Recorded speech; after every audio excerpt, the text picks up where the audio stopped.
大家好，我係范凱傑 Alex，我係第8屆香港特別行政區嘅立法會議員，我嚟自選舉委員會界別。我本身係一位執業大律師，亦都擔任海南國際仲裁院嘅院長，同時出任香港浸會大學嘅特邀教授。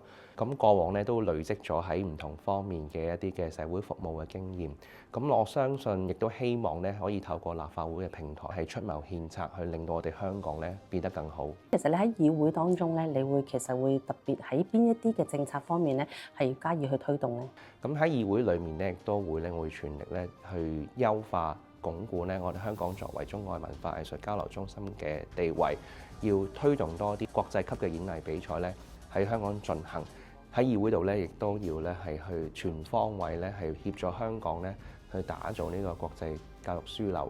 咁嚟緊我哋有北都嘅教育城啦嚇。你會點樣去發揮呢個法律嘅專業喺議會上面有啲咩具體嘅工作呢？咁我特別係提出要喺香港成立呢個東盟嘅國際仲裁院。